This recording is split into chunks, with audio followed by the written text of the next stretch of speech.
Coming back to the UFC, International Fight Week, the biggest star in all of combat sports, the two-weight division champion, the Notorious one, whatever you want to call him, he's coming back, and it is a rematch against Max Blessed Holloway, Maxi Baby, the former BMF, the best boxer in the UFC, brah. The best boxer in UFC, baby! This fight is phenomenal. It's a rematch from the first fight that happened in 2013. That's a fantastic fight, ladies and gentlemen! When Conor McGregor was just on the come-up. When Max Holloway was known for being a really young fighter, but really good with good boxing, actually took Conor McGregor to the third round. Conor had to take him down in the third round because guess what? Turns out he blew his ACL. I wanted to keep it standing and put him away. In the second round, I caught a kick, tried to advance it past his half guard, and he caught my leg in an awkward position, and my whole knee just popped out midway through the second round. I was actually with Conor and his manager, Ori Ator, when Dana White came down. We were in Laguna Beach, California, told him to his face that he'd bust his knee. He was on Jimmy Fallon. He's doing the rounds. It's my understanding that he went from New York and he's going to Vegas or California rather, and he's going to lock in the rest of his camp here. So I'm confident, unless anyone can get injured badly, things can happen in a camp. But I think he fully intends on fighting this fight. No, that's not what I'm saying. I think he intends on fighting this fight too. But what I'm saying is that you're supposed to say the right thing. You're not supposed to alarm people that, there's issues. And even in your head, you might think you're saying the right thing, but that doesn't necessarily mean that the right thing is going to happen. But I'm hoping, I'm positive, and I'm optimistic that the right thing will happen with Conor, and that he does do this fight, and then he does come back in April, and he does submit himself to the mercy of the game like everyone else. So I'm optimistic that those things will happen. Yeah. What about the fight itself? I mean, we bring up all these hypotheticals if he could fight Justin Gaethje and all that. I mean, it's exactly a 5-year layoff. The current Kalshi market has him with a 34% chance to Max Holloway's 66, which feels, a little more generous than I was expecting there. I don't know. How do you feel about this fight? Can Conor McGregor, are we just making fun games here for the sake of conversation, or is there a world where you see Conor McGregor actually winning this fight? Against Max Holloway? Yes, against Max Holloway. Yeah. I mean, yeah. And the only reason why I'm saying that with this level of confidence is because he's done things before that we never thought he could do. So you kind of have to take him seriously when he says something. You have to. I've watched Conor. I was one of Marcus Brimmage's sparring partners when Marcus fought him. Oh, I'm just fighting this guy from Ireland. Now he's from Ireland. Who fight out of Ireland? Oh, this guy named Conor something. Oh, man, he touched him up, right? And then he goes on this run. Then he fights Dustin, and we go, oh, yeah, Dustin's the one who's going to save us. Dustin's our guy. And he knocks Dustin out. You're like, wow, this guy. And then he goes on this run, knocking out all our heroes. You're like, Your foe of yours, Max Holloway, will be welcoming Conor McGregor back to the octagon next month. We all hope.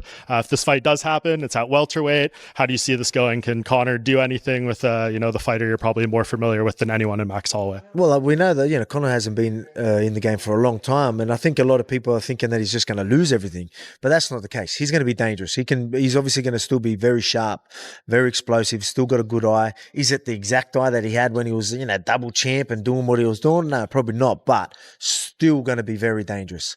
And I know Max is going to respect that. Obviously, they're going to want to put on a show, but at the same time, you're going to know Conor will be very dangerous early. I think Max will make the right decisions to not just get in the fire straight away, and then start to work him later in them rounds. So we know that Conor, again, very dangerous, very explosive, but that is going to wear on you. And with that big layoff, even though he's probably training very hard, we know that that's going to eventually wear on him. And that sharpness that I reckon he still has is probably going to deteriorate a lot quicker because of his been out of the game for so long. In that, well, first of all, moving way up in weight. Which is no shock. I mean, McGregor, he's not going to make the weight that he used to make, not even close to it. It's been inactive, 4 years, over 4 years, whatever it is, a long time. And he was basically retired, living a certain kind of life, right? Let's face it. Not a real, not a life that was an athletic life, a life that was necessarily keeping him fresh, or his body, ready. So he's got to come back. He knows what weight he can make. That's why it's at such a higher weight. So that tells you something right there where he is, physically, right? That he's not close to what he was. Not that we expected it, but that confirms it with that he needs that cushion of weight. Hey, look, McGregor he's another pioneer. I mean, he's a legend. He was a great fighter, and he's still a great promoter and a big name. He's still the biggest name in the UFC, like it or not. And first thing is that I think when my son says, tell me what you think, I won't be sure that this fight's going to happen till it happens. That's number one. Maybe as anticipation continues to rise, the debate surrounding a potential clash between Conor McGregor and Max Holloway grows louder with each passing day. Fresh predictions surface constantly, while former fighters and analysts fuel intense discussions over who would ultimately have their hand raised. Some believe McGregor's power, precision, and proven ability to change a fight in an instant would give him the advantage. Others point to Holloway's cardio, pace, and non-stop movement as the ingredients needed to finally secure long-awaited revenge. With opinions coming from every direction, the conversation only becomes more heated. Yet through all the speculation and debate, one question continues to stand above the rest: who is actually making the prediction that proves closest to the truth? Peak McGregor fever? Probably not. I don't think that's going to happen. Will it be still really big, and then especially still much bigger than the rest of the UFC pack? And you got to notice, dude, the UFC's been doing some, there's been some decline this year, but over the last couple of years, they've been doing huge gate numbers. I mean, we all know that. And I think Conor will definitely continue and then exceed that trend. I think the other part for me, though, I'm sorry, as a fighter, we'll talk more about the odds in a second. I'll tee that up here in a few minutes. But the guy hasn't fought since 2021. He hasn't got a win in almost, not quite, but almost 7 years. Okay. And remember, Chuck, the last time we saw him, people just forget about this. The last time we saw him, he broke his shin in half. Yeah. Right? That is a catastrophic injury. Mm-hmm. And Chris Weidman was never the same after it. Anderson Silva was never the same after it. They were the whole thing was a disaster for both of them. Now, granted, they were older and, I don't know. Well, actually, I'm not sure how old was Chris Weidman when he broke his shin in Long Island? Can you look that up? I'll look it up. Mid-30s, but I'll look it up. So Conor was what, 32 when he broke his shin? Yeah, he was 32. Yeah. So I mean, that's not super old, but it's not super young either. And in either case, just a gigantic. So, if you've been paying attention to Conor McGregor, he seems to be in better spirit, seems to be level-headed finally, and then also just looks healthier. I assume he's chilled out on the devil's dandruff and the old hooch, I would assume. Did you see what he said about the contract where they he didn't give a lot up on the contracts. He wouldn't get into numbers. That's usually a red flag, meaning the numbers aren't as crazy as we think, because we're all going to say, well, if they offer John Jones $30 million, what's Conor worth? Here's the issue with that, though. So we're all aligned going, oh, Conor's worth more than $30 million. I just think the UFC's all right, contractually, he has two. We're not going to pay him over $30 million. It's probably somewhere in the $20 million, 20 to 25, I would assume. Who knows? This is all just assuming here. But let's say, if they're paying Poatan 10, Conor has a little more leverage. Let's say it's around 20 is the ball. That yes, 2026 is the year of the propeller hats. 2026 is the year where every single big fight, every single main event, where we look at it and we go, yeah, this guy's completely fucked. They win and they dominate and they make narratives look completely fucking stupid in hindsight, right? Chimaev, complete aura loss. Ilya Topuria, complete aura loss. Marab, complete aura loss. And I actually feel like we are living in the timeline where Conor McGregor comes back at UFC 329 and KOs Max Holloway, okay? When I talk about the matchup, I'm not just talking about, dude, Conor McGregor is a better striker than Max Holloway. I feel like, overall he kind of is. But listen, bro.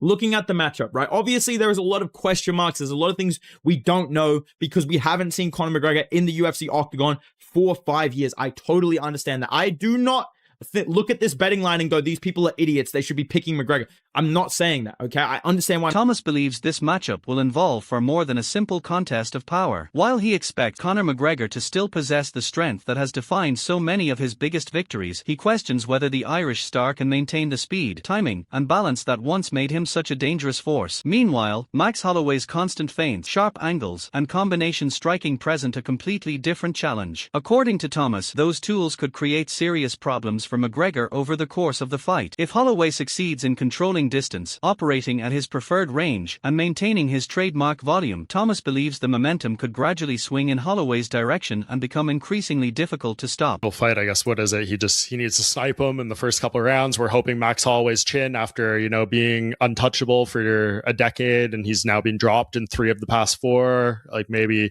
it's just not there and he can land the right shot and power's the last thing to go type of deal. Yeah, I think, well, Conor's still going to have that power. I just don't know if he's going to have the speed or the balance. Yeah. With like having the balance with the speed. I think that in terms of foot speed, like Conor's always been great about understanding distance and creating angles and keeping people at the end of his punches to where he's really maximizing every shot and getting the most out of every shot. But Max Holloway is really crafty on his feet and creating like smaller angles to stay out of that range while giving you the illusion that you're in that range. And he's a volume puncher. And I think he might have the speed in the combinations, like between his combinations, he might have more speed in those. Thomas pushed the prediction even further, arguing that Max Holloway's disciplined footwork and relentless pace could ultimately be the difference maker. If Holloway manages to stay just outside the range of Conor McGregor's explosive power while consistently landing his own shot, the night could quickly become uncomfortable for the Irish star. Thomas believes the opening exchanges may carry extra weight, potentially reminding McGregor of setbacks from the past and testing his confidence under pressure. Rather than worrying solely about one fight-ending punch, Thomas suggests McGregor should be focused on something far more dangerous: Holloway's sharp combinations, constant activity, and the suffocating pressure that never seems to disappear once it starts building momentum. So I think if he could avoid staying out of Conor's, danger zone and just, just kind of off to the side of in the angles, I think he touches Conor up and I don't think Conor will do well if he starts getting touched up. I think after being out for so long and what has happened to him in his last couple of fights, I think if he starts getting touched up, it's going to be traumatic. It's going to trigger him that, oh no, I got knocked out by Dustin. And afterwards I got my leg broke. I think it's going to trigger him and he's going to have a bad experience. He's going to get touched up and find a way out. So it's going to be Max's job to just really put his hands on him and let him know that Not everyone believes Conor McGregor's confidence is simply part of the promotion. Brett Okamoto argues that McGregor's self-belief is genuine and rooted in real experience. He points back to McGregor's first meeting with Max Holloway, a fight he won despite dealing with a significant injury during the contest. That history gives McGregor a tangible reason to believe he can repeat the result. It is one thing to predict victory against an opponent. It is another to have already beaten him. That reality adds an intriguing layer to the rematch and helps explain why McGregor speaks with such certainty. Still, the debate remains. When McGregor references their 2013 encounter and insists he is facing the same opponent once again, is it pure conviction born from past success, or is it a calculated attempt to build anticipation for one of the sport's biggest potential fights? That question continues to fuel the conversation as fight night draws closer.